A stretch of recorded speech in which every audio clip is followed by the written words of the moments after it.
James Bamford is one of the plaintiffs in the ACLU's lawsuit challenging the NSA warrantless surveillance program.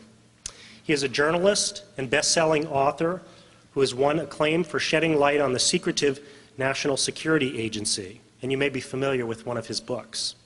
His 1982 book, The Puzzle Palace, was such a comprehensive description of the NSA and its practices that the agency tried to suppress its publication.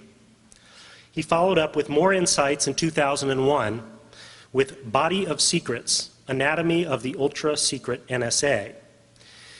Mr. Bamford spent 9 years as an investigative producer for ABC News.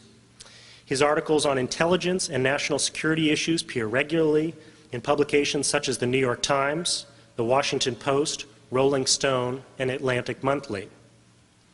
You will also hear from Chris Calabrese, Program Counsel of the National ACLU's Program on Technology and Liberty, where he's worked for 3 years. Mr. Calabrese has spoken and written on privacy and information technology cases and issues, including national ID card, data mining, and the ever-growing surveillance society. Mr. Calabrese also comes from experience dealing with legislative issues. He worked for the majority Senate leader in the Massachusetts legislature on issues regarding privacy. And I'm very pleased to welcome both of them to educate us today on these very important issues.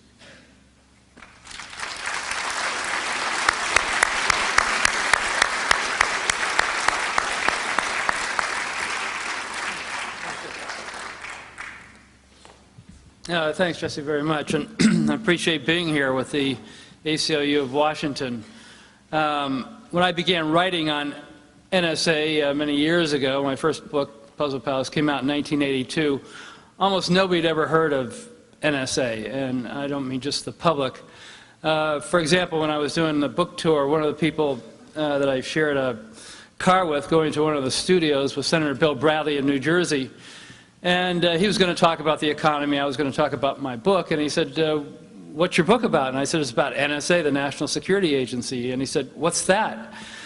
So I ended up spending 15 minutes explaining to the senior senator from New Jersey what the largest intelligence agency was. And then when we got on the program, the first question the host asked was, how secret is NSA? And I just couldn't resist it. I said, even Senator Bradley said he'd never heard of it. And he took a separate car back to the hotel after that. And the next day, his aide called up and said, you know, that was sort of below the belt. And I said, what do you mean? He's a senator. He should know what the largest intelligence agency is. And I said, if I wanted to hit him below the belt, I would have said he probably confused it with the NBA, being a basketball star. So it was a very secret agency at the very beginning. It's still very secret. One other thing, my book got selected as one of the selection for Book of the Month Club. So, you know, like everybody that gets selected, you look at the back of the New York Times book review, and there's a little, you know, picture of your jacket there with all the other books. And I saw mine, and I really couldn't believe it, because it said, The Puzzle Palace, a report on NASA, America's most secret agency. Because the ad agency thought I had made a mistake on my own book, since they had never heard of NSA, so they voluntarily changed it.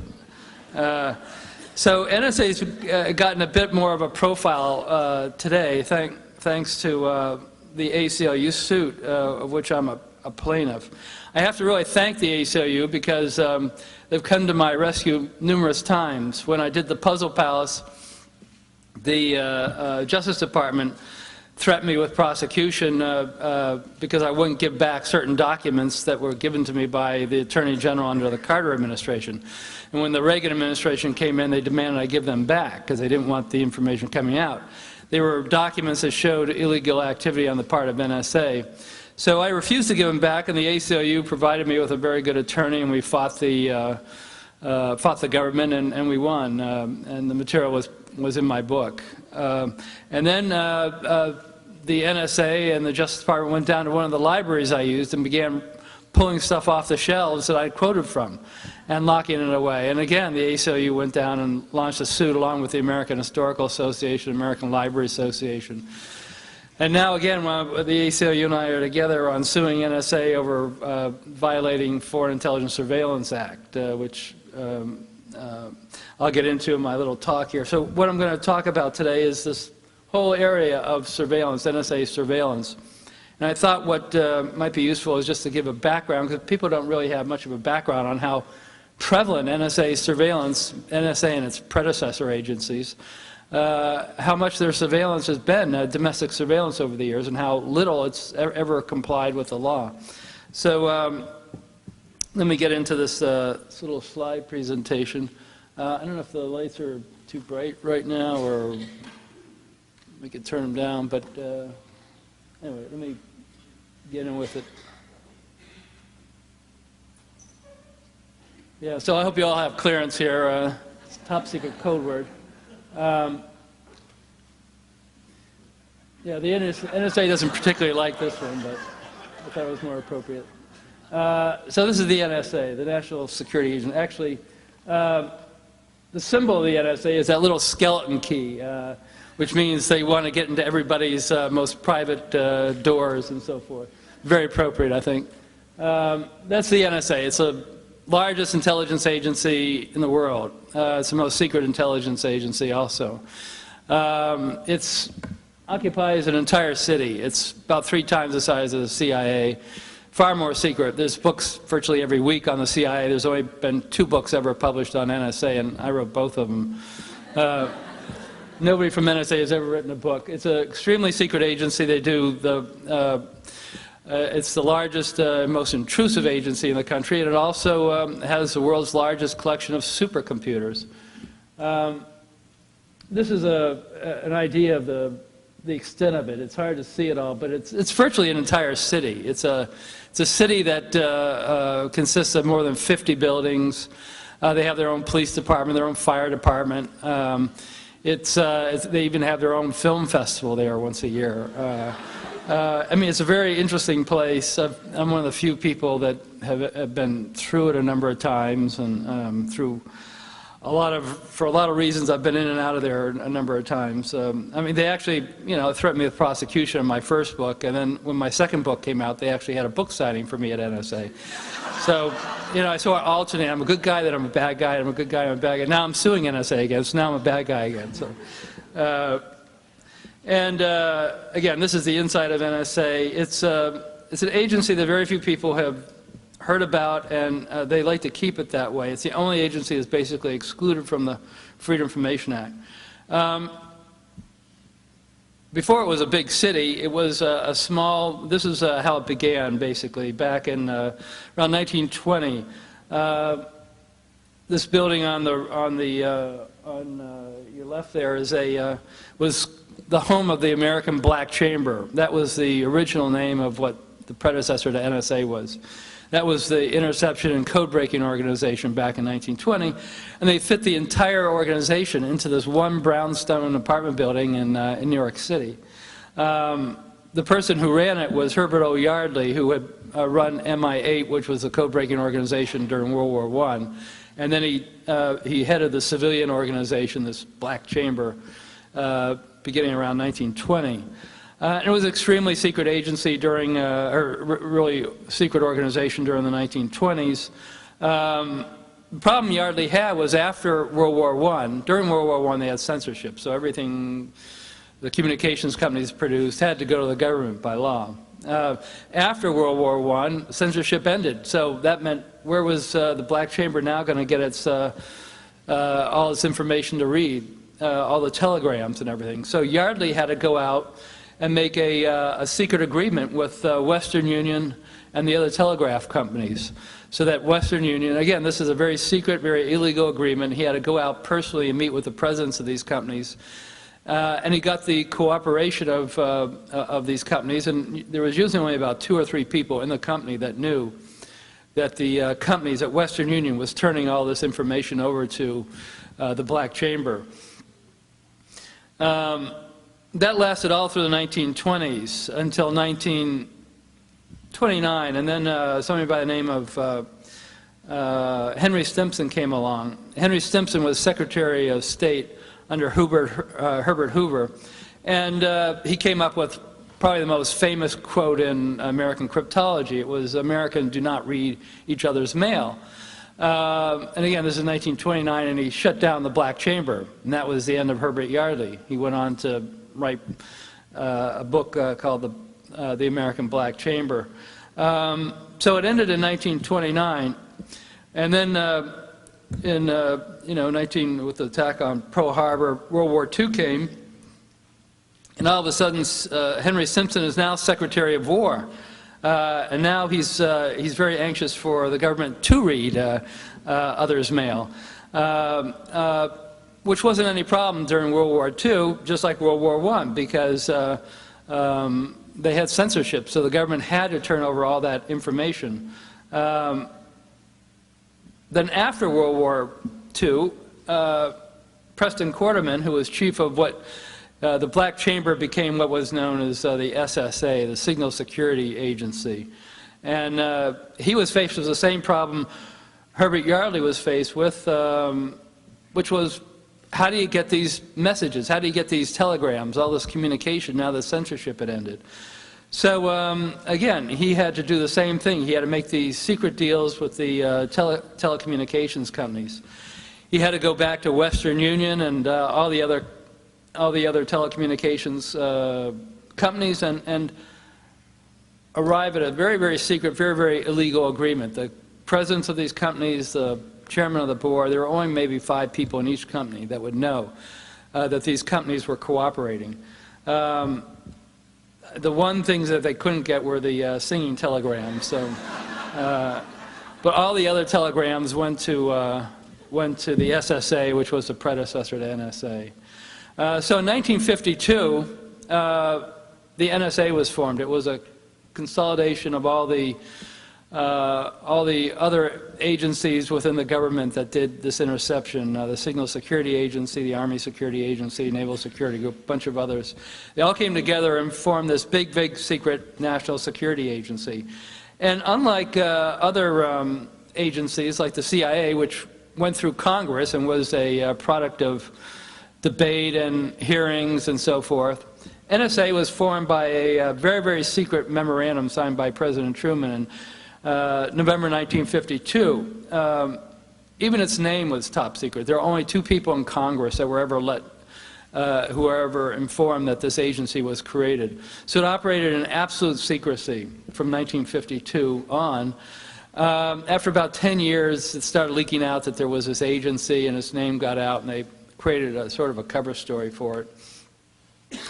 And so NSA inherited this cable interception program. It was codenamed Shamrock. This was the cooperation with the telecommunications companies to turn over all the communications going in, coming out, or going through those companies, including Western Union. And it was moved to an office building in New York City. This is a generic photo. I don't know where the exact office building was. They're still keeping that very secret. But the NSA office was masqueraded in a office building in New York City as a television tape processing company. And what would happen would be that an agent from NSA, after midnight every night, would go to the back door of of Western Union and the other telegraph companies, and the companies would turn over all the computerized tapes of all the telegrams coming in, going out, or going through the United States that day. And yeah, I mean, when I was back in law school, if any agency like this, is FBI or the DEA, wanted to get a single telegram, they'd have to go to a court and get a judge and who'd issue a warrant. But this was all telegrams going to NSA without ever getting a warrant. So an agent would go to the back door, get the telegrams, the whole batch of computer tapes, take them to the television tape processing company, NSA's secret office, make duplicates of all those tapes throughout the night, and then get the originals back to NSA by the, or get the originals back to the companies by the early morning before the shift ends. So nobody else would have to know that all this is being given to NSA. And then NSA would take all that material and ship it the next morning, that morning, to NSA headquarters. They did it by train. They were always afraid of putting them on a plane with a courier and having the plane crash, and then all of a sudden people finding all these tapes of all these telegrams. So they put them on a train and they sent them NSA headquarters at Fort Meade, and they run all those tapes through this supercomputer known as the Harvest computer, which was appropriately named. Let me just get this out. This is a picture of the Harvest computer. It was probably one of the very first supercomputers in the United States, and the programs in the computer would be loaded with the names of Americans, names of people that they were interested, targets. They'd have addresses, they'd have phrases people might use. And then any name that was in the computer that had been mentioned in a telegram that day, or any kind of a communication that they intercepted, would be kicked out. And again, this was all illegal because there was never any warrant that was ever applied for this. All that was kept secret from 1945 basically until 1975. Nobody knew that the NSA was doing this. I mean, even presidents didn't know. One funny incident was that Richard Nixon, during Watergate, called in the director of NSA into his office, into the Oval Office, and said, you know, I'm concerned about the influence of foreign influence in the anti-war movement, so I want NSA to begin eavesdropping domestically. Well, they've been doing it for the last 25 years, and he didn't know it. And then J. Edgar Hoover, who was angry over NSA getting onto its turf territory, told the president, you know, he better stop NSA doing this eavesdropping, or he's basically going to blow the whistle. So after a week, Nixon stopped the program. He called up NSA and said, you know, stop the program. Well, NSA had been doing it before they got the White House permission, and they just kept doing it after. So it made no difference. Anyway, in 1975, there was a big investigation into the Intelligence Committee led by Senator Frank Church, called the Church Committee. That's Senator Church with a gun in his hand there. That's actually a gun that they found, basically assassination device they got from the CIA. So Church held his hearings, and that's when they found out about all these NSA eavesdropping activities. And, you know, both sides of the aisle were outraged. The Democrats and the Republicans were both equally outraged for, you know, justified reasons. None of them knew that the NSA was doing this illegal spying. So one of the solutions they came up with was creating a very secret court to handle warrants. The Democrats wanted the NSA to go through normal procedures. You know, you want to eavesdrop on somebody, you go to a court, you get a warrant, and you do it. The Republicans didn't want any kind of restrictions. So the compromise was to create a separate court system, a very, very secret court system that would only listen to these foreign intelligence surveillance court warrants, and the judges would have all the top clearances. They decided to put the location of the court. They kept it secret. It's still supposedly secret, but, you know, secret's out. It's on the top floor of the Justice Department building. And that's where the secret court is. It's in a windowless, bug-proof room with guards out in front. It doesn't look much like a courtroom. It's basically got a conference table and so forth, people that sit in front of it. This is the court in session. I managed to get a secret photo of the court actually doing work. There actually has never been a picture ever taken inside the court, so this will have to do. Now the government comes in and argues, the NSA and the FBI go in and argue for a warrant before the court. And the court, almost always, I mean, you could really bet the farm on the fact that they'll agree to it. And from 1979, when they had their first session, to 2000, they had over 13,000 applications, and out of that, there were only 2 warrants that the court asked to be modified.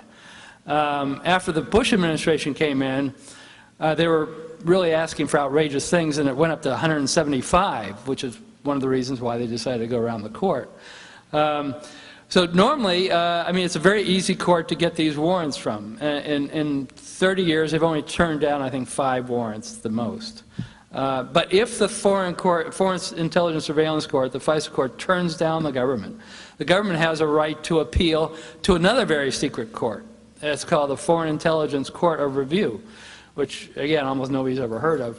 But it consists of 3 appeals court judges that have never, almost never have heard a case. They've only heard 1 case in 30 years. So they're sort of the Maytag repairmen of the federal judiciary system. So they've heard this 1 case, and they did side in the favor of the government. But even if the government gets turned down at the Foreign Intelligence Court of Review, the government has another bite at the apple, a 3rd bite at the apple. They can go to the Supreme Court for an immediate in-camera session of the Supreme Court to have them decide. And again, all these are ex parte in camera. In other words, only the government and in total secrecy. So, so the odds of not getting a FISA warrant are, almost impossible. This had been the chief judge of the FISA court when at the time 9/11 and soon after that when the NSA decided to go around the court. This is the current, they call her presiding judge, current presiding judge of the FISA court. Now, just to give, and again, the whole idea here and the reason that we're suing NSA is because the NSA decided, on orders of the president, to bypass that court, to bypass this very onerous court that almost never turns them down, and where they've got multiple opportunities to get the warrant. Just to give you I want to give you a little idea of how NSA does its work and why, to some degree, that there's the NSA decided to go around the court for the technical reasons as opposed to the political reasons. During the Cold War, this is the way NSA eavesdropped. I mean, this is an interesting photo here. During the 1950s, before they had satellites in space, the NSA was trying to figure out ways to eavesdrop on communications inside Russia, particularly microwave communications, which travel in a straight line. There's just, I mean, I don't want to get into the technology here, but just 2 things. Microwaves travel in a straight line. High-frequency signals bounce off the ionosphere and bounce around the world. Those high-frequency signals they could collect outside of the Soviet Union with antennas. Microwaves you can't. They go straight up. So they're going into deep space. So somebody at NSA figured that if they're going into deep space, the moon passes over the Earth, once a day, and occasionally these signals will hit the moon. And there's a crater on the moon that's fairly smooth. So the signals will hit this crater, and then they'll ricochet back to the Earth. So they built these. They built an enormous dish. It's now called the Arecibo radio telescope in Puerto Rico. But they built this enormous dish. Originally, this was a very secret reason. Nobody realized this is why they were building it in the first place. To collect these signals as they bounced off the moon. So you could, from Puerto Rico, this big dish in the ground, eavesdrop on communications in the center of Russia. But that's what NSA does. It finds all these fantastic technological ways to eavesdrop. And again, during the Cold War, what they were listening to most of the time from Russia was high-frequency high-frequency communications. That's what the Soviet Army, Soviet Navy, Soviet Air Force communicated on. And these were dedicated lines. These were communications where when you tap into these frequencies, that's all you're listening to, are Russian communications. So it's very easy. And this is how they did most of it. These were these huge circular antennas. They were called Willenweber antennas, or their nickname was the elephant cage antennas because they were gigantic antennas that looked like elephant cages. And that's what they were doing during the Cold War. And that was for Russian communications. To eavesdrop on international communications, telephone calls, the kind of communications we're involved on, they focused largely on satellite communications. As I said, microwaves travel in a straight line. So if you're in Moscow and you want to communicate to the Far East in Russia, the signal will go over a microwave and it'll go from terminal to terminal every 20 miles. There'll be a repeater station. And that's because the Earth is curved, and because the signal travels in a straight line, you don't go into deep space. Well, that means that if you want to eavesdrop on that signal, one way of doing it is putting a satellite into geostationary orbit, 22,330 miles in space, where it sits over one area, and so that those signals will go direct to that satellite. So anyway, by putting a satellite in the right place in space, you're able to eavesdrop on telephone calls on the Earth. And to a large degree, you get a better reception. NSA was able to listen to those calls in a clearer reception and to some degree faster than the actual recipients of the calls themselves. So that's how NSA did this during the Cold War, largely in terms of communications satellites by eavesdropping on them from space and also on ground. This is an NSA listening post at Menwith Hill Station in the UK, a very, very secret NSA base in the UK. And each of those radomes has a big satellite dish under it, and it's listening to a satellite. It could be a Russian government satellite. It could be a communications satellite. The radomes hide the direction in which the satellites or the dishes are pointed, so you don't know which satellite they're pointed to. But an average major listening post, like the one at Menwith Hill Station, which was run by NSA in England, and if you have these major stations at 3 different points on the Earth, you're able to collect most of the satellite communications around the world. An average, major NSA station will pick up 2 million pieces of communications an hour. That's telephone calls, email, faxes, cellular calls, whatever. And that's what's flowing into these dishes right now. And then once they go into the dishes, there's some initial processing. They get rid of, they're not really interested in communications to and from Liechtenstein or other places, Andorra, some other countries. So they eliminate some of the stuff that they're not interested in, and then they send the remainder back to NSA. And again, these are just some pictures of NSA listening posts. They're usually very hidden, and when people see them, it looks like some moon base that all of a sudden appeared. Now, the reason for some of the problems that everybody's getting into right now in terms of why the NSA is changing is because of change in technology. Telecommunications companies have decided to not really use satellite communications as much anymore for a number of reasons. There's a time delay, there's a half-second time delay for a signal to go up to a satellite and come down. That's distracting when you're making phone calls. There's atmospheric conditions and so forth. And organizations like cable TV companies want to use these satellites where they don't care about time delay. So as a result, there's been a change in technology where they use these fiber optic cables. These are cables where light is transmitted on these very thin, hair-thin fibers, glass fibers. It's an enormous change in telecommunications. And so now if you're going to call, well, previously if you're going to call from London to New York, the signal would go up to a satellite, bounce down to a ground station in Edam, West Virginia, and then be transmitted up to New York. Now the signal would go from London to what they call a landing station in England, and it'd go on a fiber optic cable under the Atlantic Ocean and then come up on a landing station either in New Jersey or New York. The problem for NSA with that is that when it was satellite communications, all they had to do was put a big dish out there and it would collect all the signals they were interested in. They didn't have to have any cooperation from the telecommunications companies because the signals would just fall into their big dishes and the NSA would listen to them all.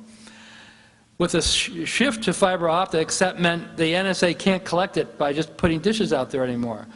They've now got to make a secret cooperation with the telecommunications companies. They've got to get the telecommunications companies, just like Yardley in World War I and General Quarterman in World War II. They've got to go out and talk to the telecommunications companies and get their secret permission to get access to the cable. And that's what's happened. There's the cable companies are now cooperating with the NSA in terms of giving them access to the cable. They have what's known as sort of a beam split beam splitter. So when the cable comes in, there's a mirror image that gets routed off to a, and this is a, you can see how widespread the fiber optic cable systems are around the world now. Oh, and there's basically two ways to tap into a fiber optic cable. One is the USS Jimmy Carter, which was specially designed to go to the bottom of the ocean and tap into these cables. It's very difficult, very time-consuming, very expensive, and not very efficient, but they do it in places where they don't have access to the companies and the cables. The only other way is by having these cooperations. So what happens is you get places like AT&T, and they agree, again, just like Yardley during World War I, Quarterman during World War II. Now, after the attack on after the 9/11 attacks, you got this cooperation again, and now you have the NSA getting the cooperation of AT&T and these other companies to put these secret rooms. This is actually an actual photo of the NSA secret room in the AT&T facility out in California. And this is another suit. There's two major suits, the ACLU versus NSA, which is the one I'm a part of, and then there's a second suit, the EFF, Electronic Frontier Foundation, which is suing the telecommunications companies for giving their telecommunications to NSA. And that's what this is all about. It's the establishment of these secret rooms, which are getting mirror images of all the telecommunications traffic. I'm talking about millions and millions of communications an hour. And then it's sent from there off to NSA. So where before they used to have these big dishes collecting it all, sending off to NSA, now they're beginning to have these secret rooms. And these are the issues that the ACLU and EFF and a number of other organizations are alarmed about and bringing suit about. So it's a very dangerous situation because all this is illegal right now. The technology has gone way beyond where the law is, and the whole idea right now is to find a way to have the law catch up with the technology so that these things are regulated by laws and they don't go outside of the law. One other area that they're getting into are internet data hubs, for example. NSA, in order to get into the internet, you know, if you're talking about email and the internet, it's not all this, you know, everything in the ether there. There are hubs where all this stuff comes through, and if you tap into the hubs, you're able to get a huge variety of that communications. So these are in various places around the United States. They're not heavily publicized, or these huge windowless buildings, but those are the other things, and it's in addition to the telephone calls, they're interested in getting access to these nodes, these internet nodes around the country and around the world. So that's sort of a short summary of the area we're in now in terms of a surveillance society, and why these suits, like the one by the ACLU, are very important, because if the ACLU isn't suing NSA, nobody else would be suing them. And if nobody sues them, nobody's going to force them to change anything. The suit was very successful. In August of last year, the judge in the case, Judge Anna Diggs Taylor in Detroit, found that NSA was in violation of the law, the Foreign Intelligence Surveillance Act, which is a criminal statute, and also in violation of the Constitution, the Fourth Amendment to the Constitution.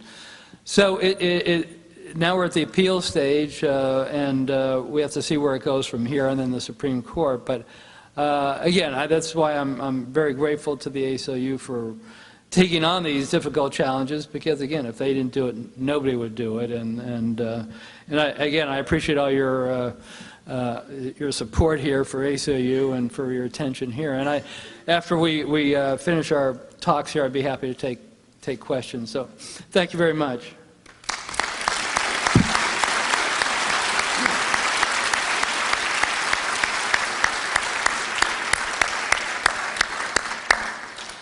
We're now going to hear, thank you, first of all. We're now going to hear from Chris Calabrese, and we will have a short question and answer period after this.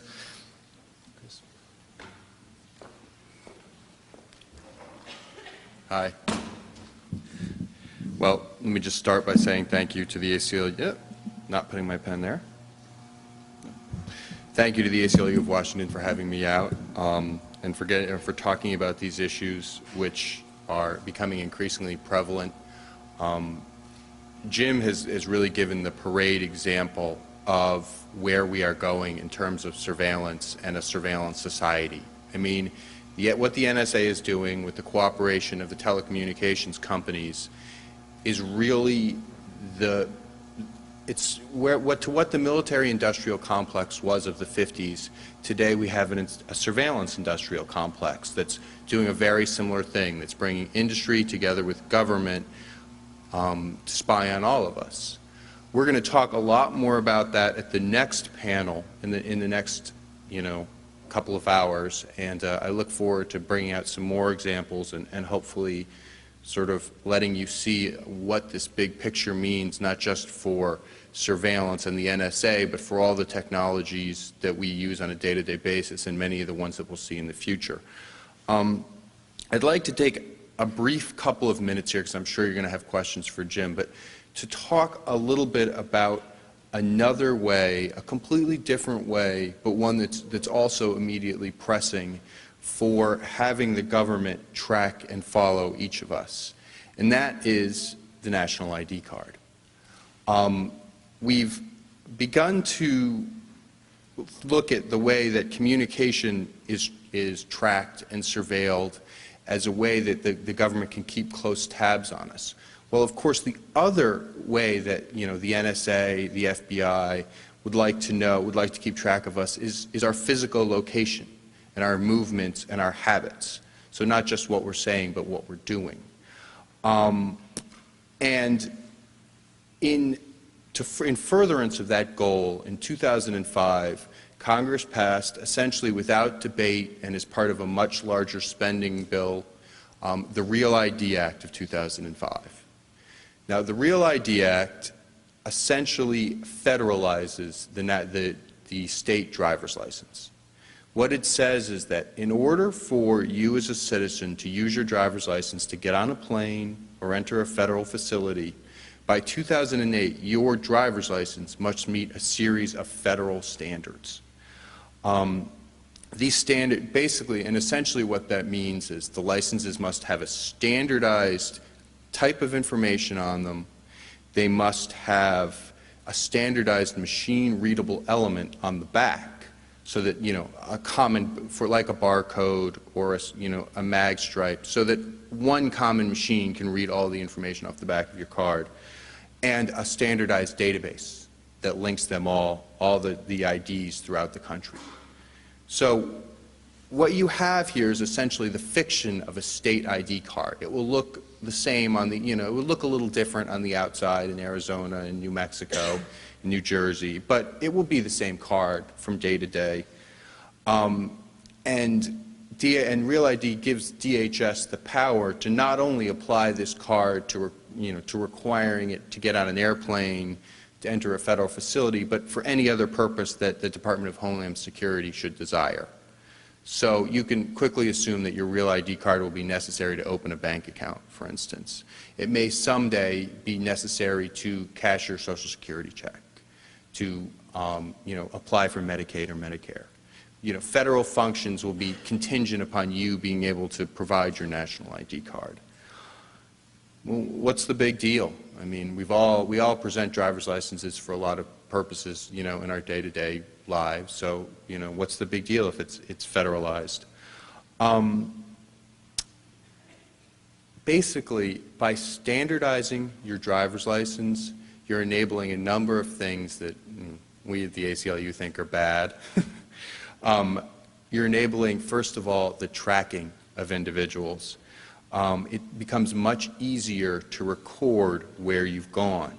You swipe that card when you go to when you present your card when you go to the airport to fly. You swipe that card when potentially you get on a train, when you enter a federal facility, when you buy something. We've now removed any question about who you might be. There's no doubt of the Chris Calabrese in question now. It's in a common format and it can be shared in a common way. So what you have is then the ability to aggregate the massive amounts of information that are already out there about you. Information that's collected by banks, insurance companies, private corporations. To give you a very prosaic example from my own life, if you want to cash in your warranty, for example, at Best Buy, your DVD player breaks, as mine did a couple of years ago. Of course, I didn't keep the receipt, but I'm lucky because Best Buy did.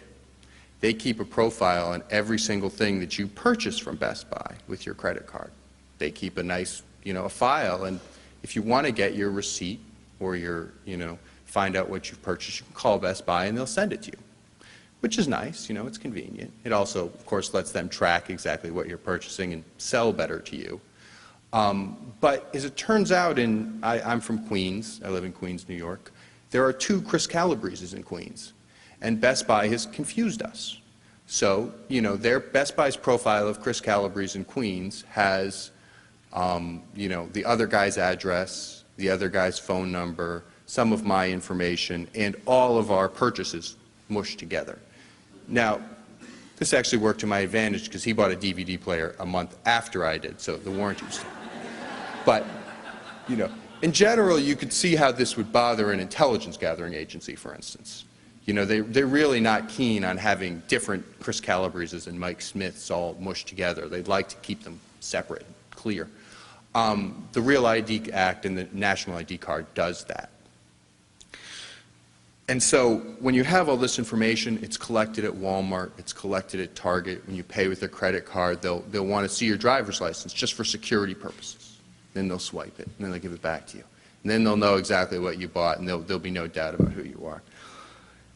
The other scary part is, and the connection I think will make more clearly as the day goes on, is we're not just talking about surveillance here.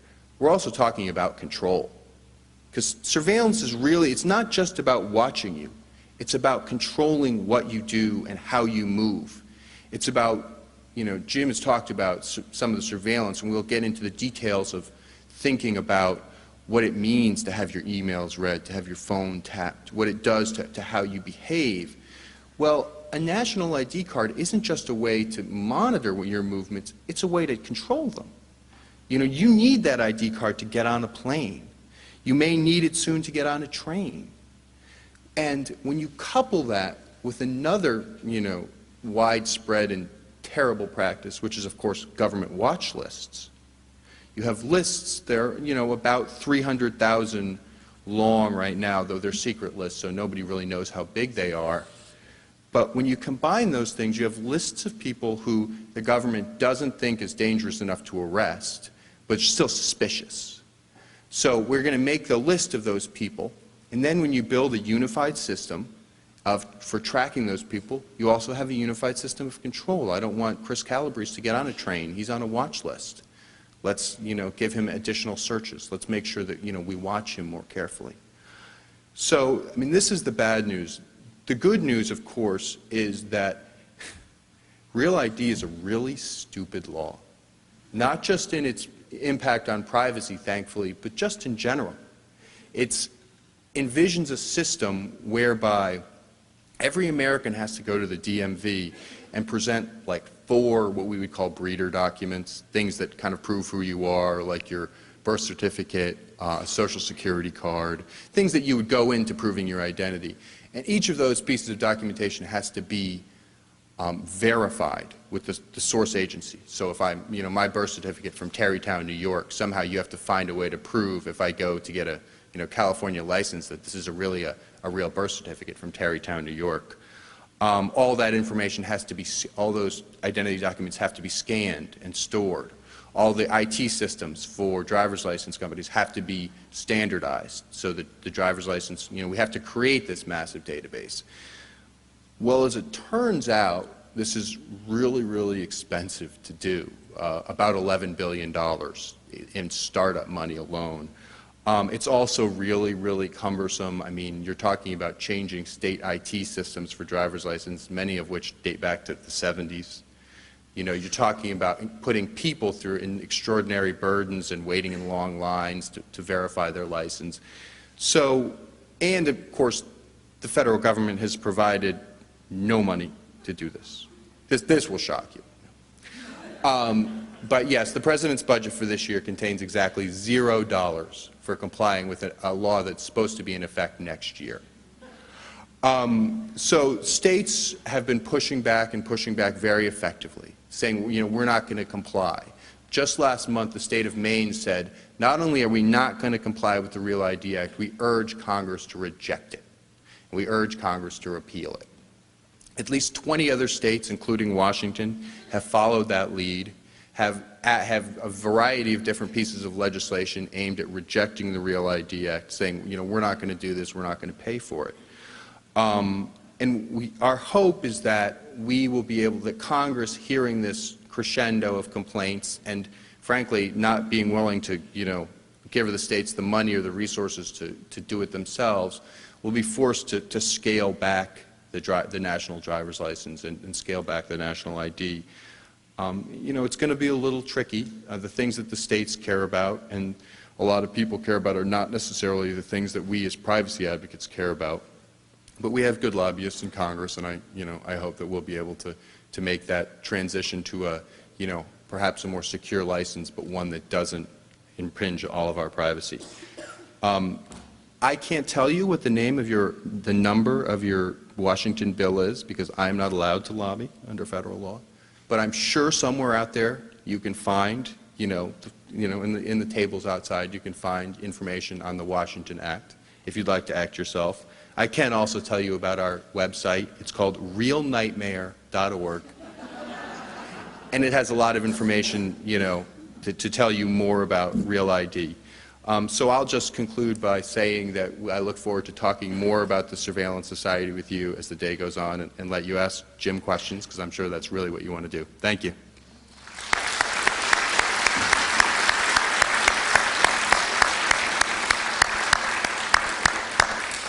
Thank you very much, Chris. We do have about 15 minutes for questions, and please do come to the microphones, which you see in the walkways here. I'd ask that you please limit your question to no more than a minute, as we'd like you to ask the question and Mr. Bamford to do most of the talking. So please proceed with any questions you have. Yes, ma'am. I'm Michelle Kemmerer from Bellingham. Question for Mr. Steinhardt. We're very concerned because we go to Canada all the time. What's going to happen with all this requirements for people to have passports, and how does that interface with the Real ID? Sure. There's a separate congressional law. It's called the Western Hemisphere Travel Initiative, which requires a sort of better than your driver's license form of identification for crossing the border. It's actually separate from Real ID, but a lot of people have tried to conflate them. They've tried to say, well, why don't we turn Real ID into this kind of super travel document? And it simply illustrates, I think, that what this national ID card is going to turn into. It's going to morph into your ultimate travel document. We believe that the two issues should be kept separate. First of all, because we're trying to repeal Real ID, and also because no Real ID card will be ready for the Western Hemisphere Travel Initiative target date, which is in February, I believe, of '08. But I don't think, to answer your question directly, that the last chapter has been written on WITI, because it's another example of government overreaching and bureaucracy and ID cards. It's, 25% of Americans right now have passports. Expecting the other 75% or a significant portion of them to get them in the next year so that they can, cross the border seems unrealistic. And I would be surprised, if the chambers of commerce, if congressmen and governors from the states allow that to be the last word on crossing the border. Thank you. We're going to go over to this microphone. Yeah, just in case people didn't hear the question, was given that the government and NSA and so forth are doing all this eavesdropping, are there ways to fight back, in essence, to help prevent that? Yeah, there's several ways. In terms of the political way, is to support groups that are fighting it, such as the ACLU and a number of state courts around the country. And in terms of the technical way, yeah, the best way is encryption. I mean, once, if you can get telecommunications companies to get secure point-to-point encryption for communications over their lines, then it makes, and providing that the key isn't given to NSA or whatever, that makes it secure, or if a person uses encryption themselves. The problem with using encryption yourself is that, you know, whoever you communicate with has to have a key or has to be working on the same system to some degree. So it's not, you could have all kinds of encryption, but if the person you're communicating with doesn't have any way to decipher it or vice versa, then you're in trouble. So, I mean, if you can have telecommunications companies do point-to-point encryption where NSA doesn't have any access to the algorithms and all that make up the encryption, and that's an easy way, and I'd like to see companies move in that direction, but I just don't see that happening in the near future. So the most effective way immediately is to have the courts decide that this is illegal, what the government is doing, and to have them stop it. Thank you. Question over here. Well, just to answer your question, the building, if you're talking about the headquarters building for NSA, it's a little city there. It's at Fort George Meade in Maryland, which is halfway between Baltimore and Washington. It's on a large military base called Fort George G. Meade, and it's you can't really see it from the road. It's very hidden back, and it's been there a long time, since 1952. So it's a very big place, but it's halfway between Washington and Baltimore, and if you get anywhere near it, you'll probably be shot. So I wouldn't advise going there. Yes, could you tell me which of the major telecommunications companies are cooperating with NSA and which are not? Well, as far as I know, I mean, that's one of the questions that a number of these suits are trying to answer. As far as I know, all the major telecommunications companies are, with one exception. Q West decided to not go along with the request. And it would be interesting to see whether there's been any retaliation or whatever. But right now, it looks like they don't have to have total cooperation. What they need is cooperation from the companies that are in charge of the cables that come in and go out of the United States. You don't, once you have that, then you've pretty much got everything. And that's largely AT&T, Verizon, and a few others. Thank you. Over here. Yeah, I have a question for Mr. Bamford. Do you think that the NSA possesses the capability to decipher conventional encryption that's used on the internet, such as SSL? Oh, sure. They can. They're very good at breaking almost any kind of commercial encryption. I mean, that's what they specialized in for years and years, and they have massive supercomputers that do enormous number crunching and brute force and so forth. The problem is they can focus on one sort of series of messages or whatever. But when you use encryption, it's extremely time-consuming for NSA. So they've got to pick and choose. They can't decrypt everything instantaneously. It takes time and effort. So encryption is a solution. It's not a. If they really want to break your encryption, they can do it. But it does provide a level of protection. So I'm a big fan of encryption, and I think that really is the ultimate solution to some of the problems. If we can get it widespread and we can get it easily operative between the various parties involved in the communications, it would be one solution. But we're a ways away from that now. Thank you. Thank you. Over here. I wonder if the NSA might have been involved in this situation. I'm a supporter of Attorney Lynn Stewart, who the government wanted to put away for 30 years for violating the Patriot Act. And she's now fighting the last 28 months of that, and will be in town on March 10th at Seattle University. I wonder if the NSA was involved in intercepting communications that she and her co-defendants had that gave the government the information on her that they wanted. Well, I'm not an expert on her case, but I'm pretty sure I remember them using the FISA warrant to eavesdrop on their communications. There's two agencies that basically use FISA. One of them is the FBI. If they want to place a particular bug on a particular telephone, that's usually the FBI. It does wholesale, or rather it does what basically is known as retail eavesdropping, individual eavesdropping, eavesdropping on particular people's telephones and so forth. The NSA does wholesale eavesdropping, where they eavesdrop on enormous circuits coming in and then filter those circuits through computers. So if they did it in her case, it would have been at least the NSA's involvement would have been putting her name into NSA's computer, so that when that stream of telecommunications passed through, anything to or from her, or anything to or from her email address, or to or from her telephone number, or whatever, would have been kicked out and analyzed by NSA.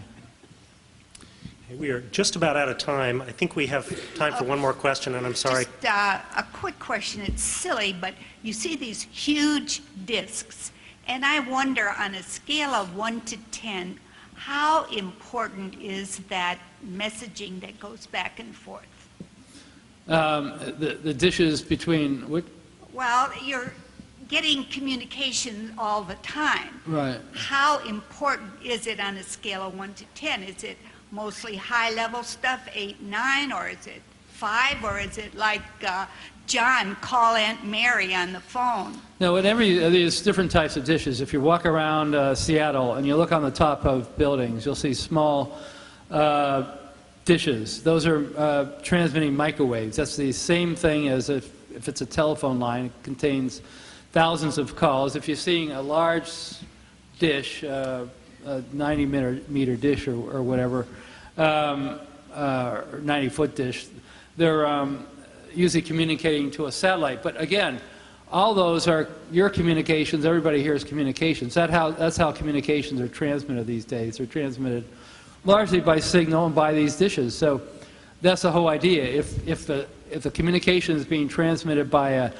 signal through the air, either by a microwave dish or by a satellite dish, it's very easy for the NSA to put another dish out there and collect it without ever touching a wire. And that's why NSA's eavesdropping is very dangerous. As I mentioned, the FBI will tap a wire to a house and listen to a phone call. NSA will eavesdrop on entire streams, which may in microwaves contain thousands, or in satellite communications, millions of phone calls. Let's thank James Bamford and Ms. Calabrese.